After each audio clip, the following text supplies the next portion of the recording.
अनेकांची स्वप्न पूर्ण केली, पण स्वतःची प्रेम कहाणीच अधुरी राहिली. आजीनं त्यांना वाढवलं आणि त्यांनी उद्योग समूह वाढवला. देशातच नाही तर जगभरात नाव केलं असे रतन टाटा, जे नाव भारतातील लोक अभिमानानं घेतात.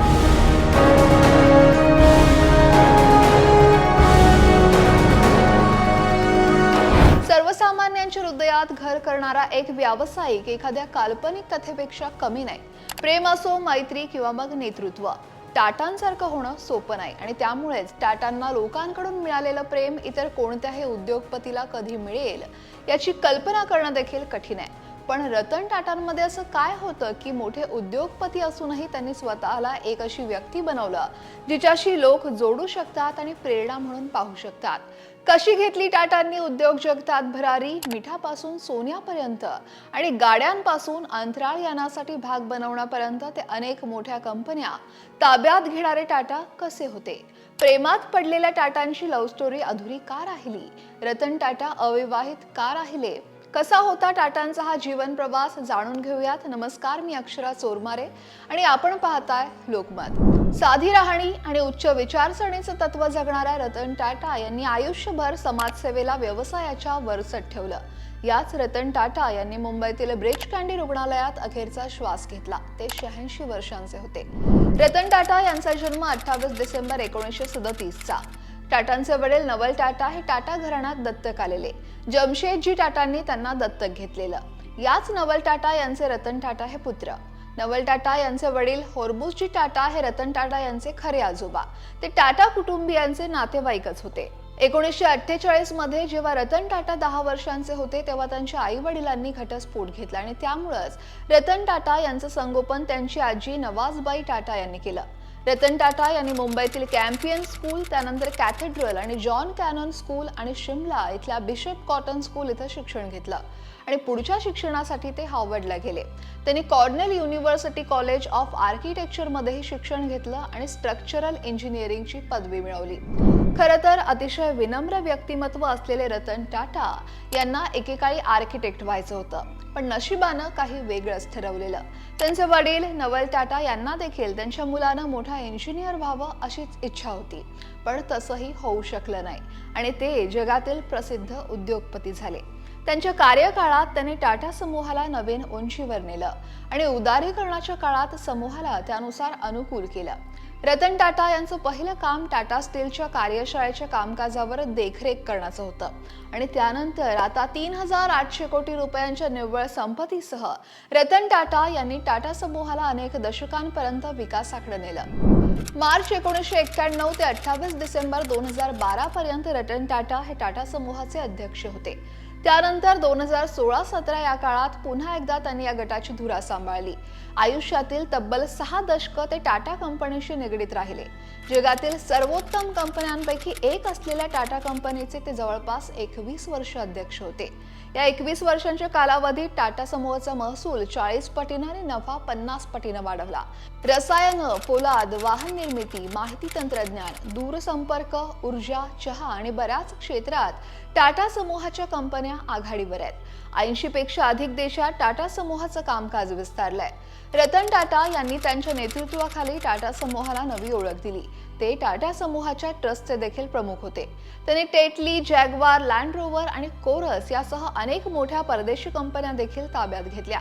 त्यांचं अधिग्रहण केलं आणि त्यामुळेच जगभरात टाटा उद्योग समूहाचा विस्तार होण्यास आणखी चालना मिळाली.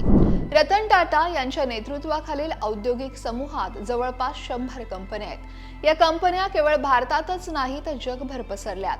या कंपन्या मिठापासून सोन्यापर्यंत अशा विविध क्षेत्राशी निगडीत व्यवसाय करतात. रतन टाटा आपल्या कमाईतील मोठा हिस्सा दान करायचे. त्यांनी त्यांची संपत्ती, सुमारे 66% संपत्ती टाटा सन्सद्वारे चालवल्या जाणाऱ्या धर्मादाय ट्रस्टला दान केली आहे.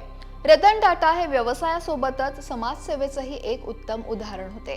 त्यांचं प्राणीप्रेमही जगजाहीर आहे. याचं उदाहरण द्यायचं तर त्यांचा पाळीव कुत्रा आजारी असल्यामुळं त्यांनी बकिंगहॅम पॅलेसचं निमंत्रण देखील नाकारलं. खरं तर इंग्लंडचे राजा चार्ल्स यांना प्राण्यांवरील प्रेमाबद्दल रतन टाटांचा सन्मान करायचा होता, पण रतन टाटा यांनी शेवटच्या क्षणी ही बैठक रद्द केली. हे प्रकरण 2018 सालचं. प्रिन्स चार्ल्स यांनी ब्रिटिश एशियन ट्रस्ट अंतर्गत रतन टाटा यांना त्यांच्या परोपकारासाठी जीवन गौरव पुरस्कार देण्याचा निर्णय घेतला. हा सोहळा 6 फेब्रुवारी 2018ला बकिंगहॅम पॅलेस येथे होणार होता. रतन टाटा यांनी सुरुवातीला हा पुरस्कार स्वीकारण्यास होकार दिला, मात्र अखेरच्या क्षणी त्यांनी आपला दौरा रद्द केला आणि त्यानंतर याच वर्षी जूनमध्ये रतन टाटा यांच्या मार्गदर्शनाखाली टाटा ट्रस्टचं स्मॉल ॲनिमल हॉस्पिटल मुंबईतील महालक्ष्मी इथं आता सुरू करण्यात आलंय. रतन टाटा यांच्या दयाळूपणा आणि करुणेसाठी ते नेहमीच लक्षात राहतील. रतन टाटा अविवाहित होते, पण त्यांची ही एक प्रेम कहाणी होती जी अधुरी राहिली आहे, ज्याच्याविषयी स्वतः रतन टाटांनी एका मुलाखतीत सांगितलं.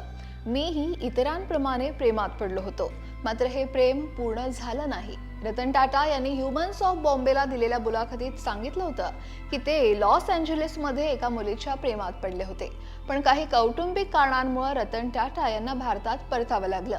हा भारत-चीन युद्धाचा काळ होता. त्यांची मैत्रीणही इथे यावी, भारतात यावी अशी त्यांची इच्छा होती, मात्र 62च्या भारत-चीन युद्धामुळे तिच्या पालकांनी तिला तसं करू दिलं नाही आणि टाटांची ही प्रेम कहाणी अपूर्णच राहिली.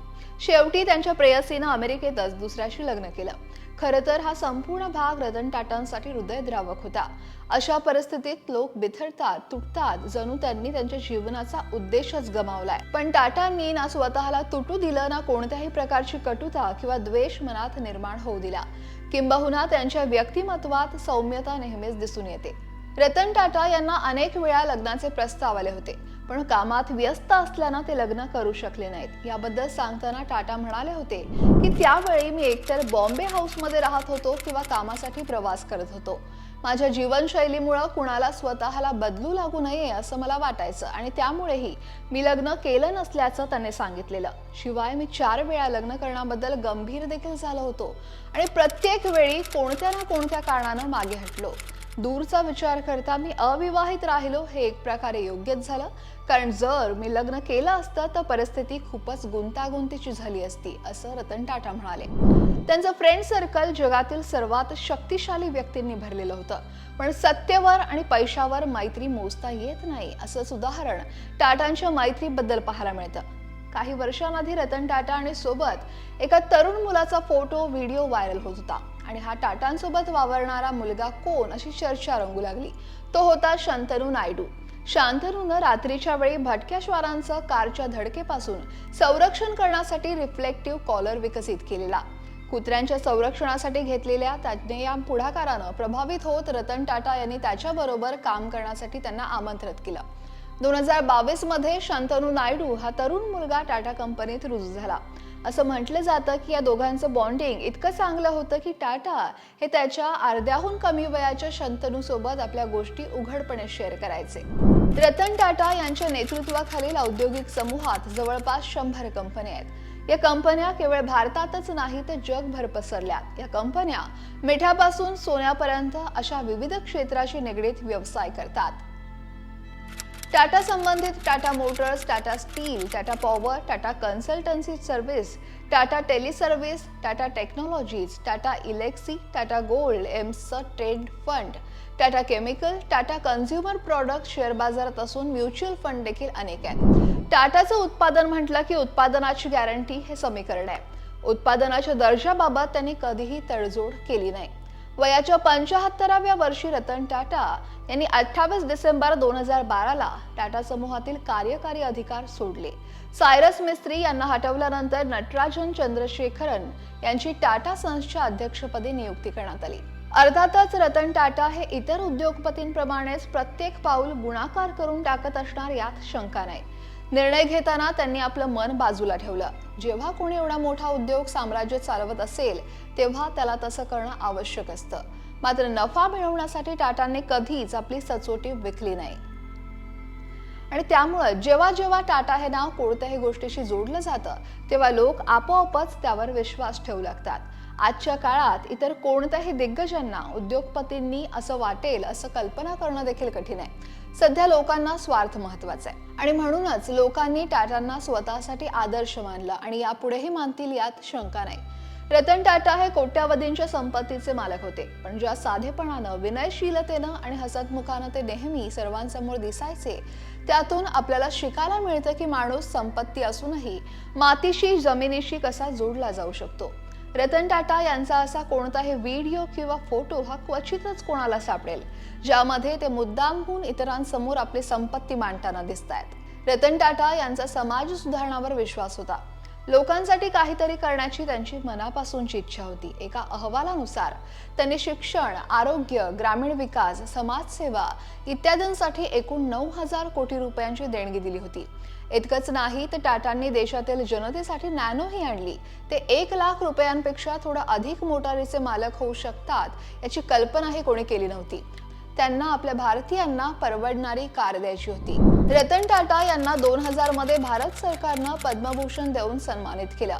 2008 मध्ये त्यांना पद्मविभूषण हा दुसरा सर्वोच्च नागरी पुरस्कार प्रदान करण्यात आला. याशिवाय 2023 मध्ये त्यांना महाराष्ट्र सरकारनं उद्योग रत्न पुरस्कारानं सन्मानित केलं. 1991 ते 2012 या काळात त्यांच्या मार्गदर्शनाखाली टाटा समूह स्थानिक उद्योगातून जागतिक पॉवर हाऊस बनला आणि त्यामुळे भारताच्या आर्थिक वाढीला हातभार लागला. लाखो लोकांना रोजगार उपलब्ध झाला.